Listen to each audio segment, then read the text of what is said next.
Oracles. Well, what can we expect from the market this week, the week of February 10th, 2025? So we still have earnings season continuing. It's not as exciting as it had been because we passed pretty much all of the major tech earnings. We've got Nvidia coming up in a couple of weeks, but this week is a little bit more quiet when it comes to earnings, but we do have inflation data coming out between the CPI and PPI. We'll get into the estimates in this video. And then we also have fear gripping the market once again.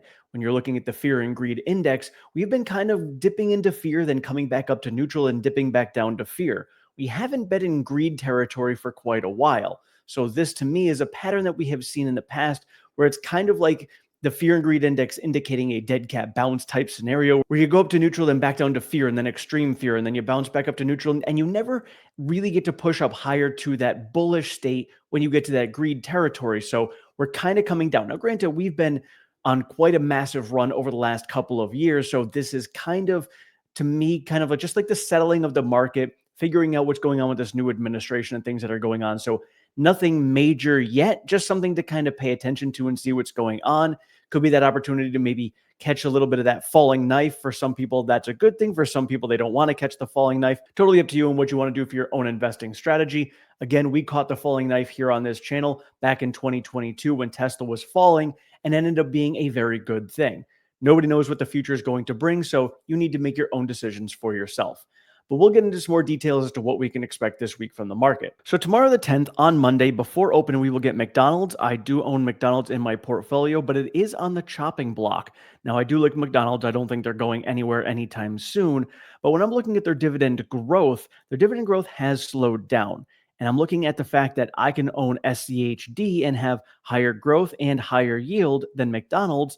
So I'm kind of looking at maybe just getting rid of McDonald's. I do have a stop in for them at 3%. So again, we'll see how the market ends up treating them. We'll see what goes. And I'm just going to kind of let the market handle that one for me. On Tuesday before open, we have Coca-Cola coming out. Now, I did sell my Coca-Cola position earlier this year. Again, it was a very similar situation to the SCHD and McDonald's where I was getting better results out of SCHD. So I just ended up putting my money there because it's kind of a little out of sight, out of mind, and somebody else can handle that decision making for me. And I was getting better results in the long run.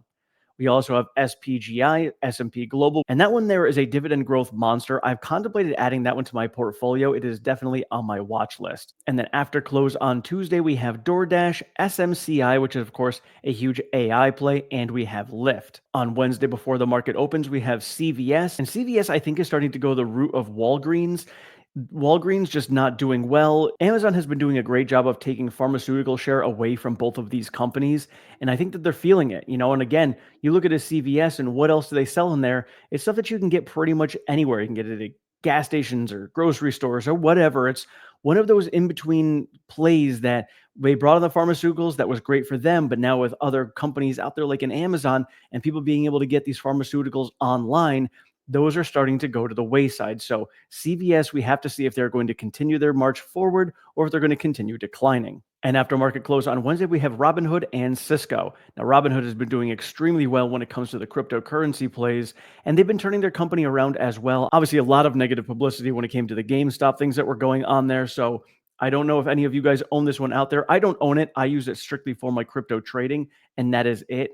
I have my money in other places like SoFi, and I prefer that one significantly over Robinhood, but you guys can let me know if you guys own that one. Thursday before open, we have John Deere. That is another great play. I owned Cat earlier this year, and I decided to sell that one out as well. I think they're going to end up having a similar situation to a lot of the automotive makers this year. With interest rates staying higher for longer, their sales could be a bit muted. Now, to some people who want to play them long term, that could mean a great buying opportunity because muted sales in the near term could mean a muted stock price as well, giving you a great buying opportunity. I just chose to get out of it because I have a lot of other plays in my portfolio that are giving me a lot of great returns. So I just kind of kept that one off. After market close on Thursday, we've got Coinbase. And for me, Coinbase is important because I have Coney, which plays off of Coinbase. So we'll see how that ends up turning around. If that goes up, that could bode very well for Coney. And we also have DraftKings coming out Thursday. And the interesting one about DraftKings coming out is we might get some insight because we have the Super Bowl going on today. So DraftKings could give us some insight as to how they performed from the Super Bowl and how we can expect them to perform going forward. And then before market opens on Friday, we've got Moderna and Enbridge. So again, the earnings this week aren't as exciting as they had been in the past couple of weeks, but still some really good earnings that are going on this week. And we still kind of see these earnings going on for the next couple of weeks. And Nvidia is the last real big one that we end up seeing. And that one's going to be coming out in a couple of weeks. Again, we'll discuss that as we get closer. And then from the macro perspective, we have a bunch of stuff that's going on this week. So we've got Jerome Powell testifying to Congress tomorrow. We've got a few of the Fed presidents speaking, kind of giving us their insights as to what they're expecting from inflation. And then speaking of inflation, on Wednesday, we have the CPI coming out.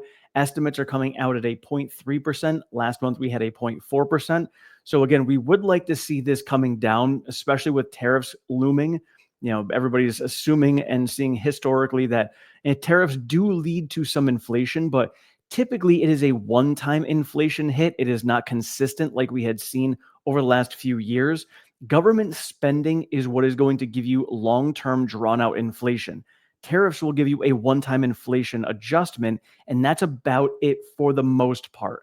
So that's where we're going to kind of look at this and see, hey, are we expecting any sort of inflation coming from these tariffs or not? And have we seen anything of maybe some people preemptively making some purchases, thereby driving up prices higher in anticipation of these tariffs? So we'll see what's going on with those numbers this Wednesday when it comes to the CPI. And then the year over year, we're expecting a 2.8%, where last month we had a 2.9%. Core, again, a 0.3, with last month at a 0.3.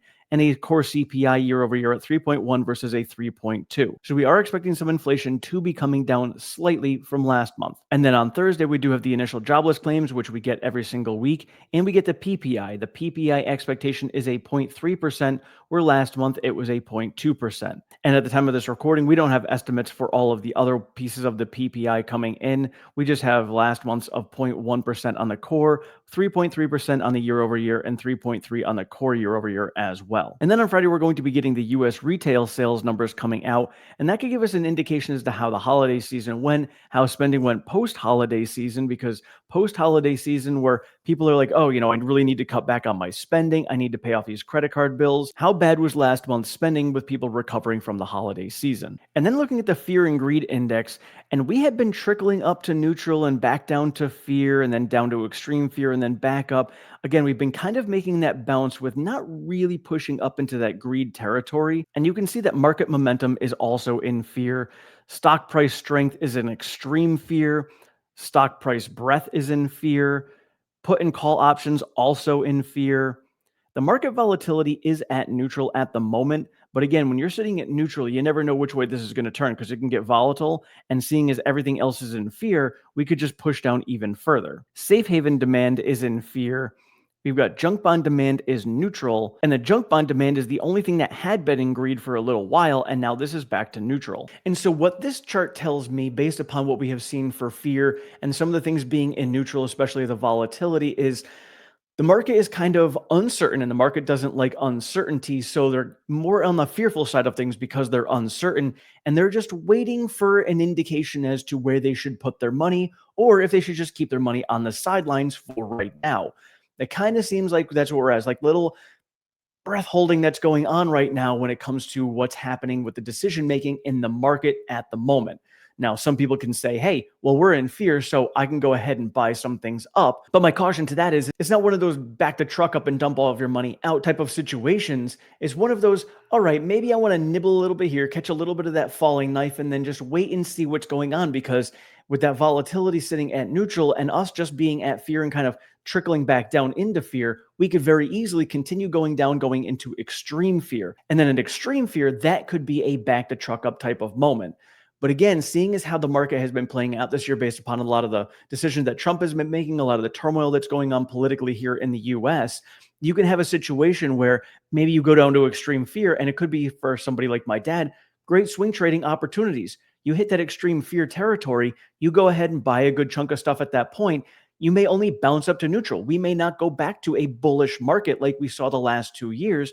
So you see that bounce come up to neutral, you can use that as your selling opportunity, make a little bit of money, and then wait for it to come back and down into fear and extreme fear again. So that's kind of what the fear and greed index will look like on a dead cat bounce, as you're bouncing up to neutral and back down into extreme fear, and you never really get to that greed territory. And you can see here what I'm talking about. As we got into January, we basically had those December highs, and then since then we've kind of seen the market fading and trickling down a little bit, especially when you're looking at a lot of those plays that came to the election. We saw that election jump right here going back up, and then it has fallen down significantly. And we pushed up to neutral and we kept it like pushing up from fear and then falling back down, and then pushing up to higher fear and then back down, and then finally pushed ourselves out of fear into neutral. And now we're falling back down again. So this is kind of that falling off of the market as we see right now.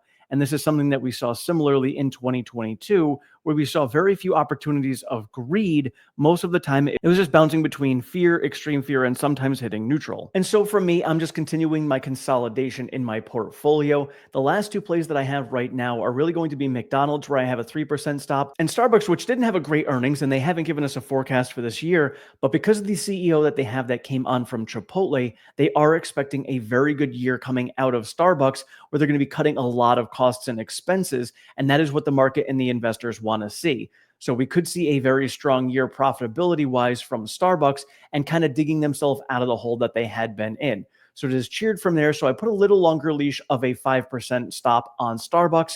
But those two right there, again, are just, I'm not sure, just in that consolidation phase, looking to shrink my portfolio down, really get it down to the stocks and ETFs that I do want to have on a very long-term basis. And then I will just expand upon those and add more money into those consolidated positions as we go forward.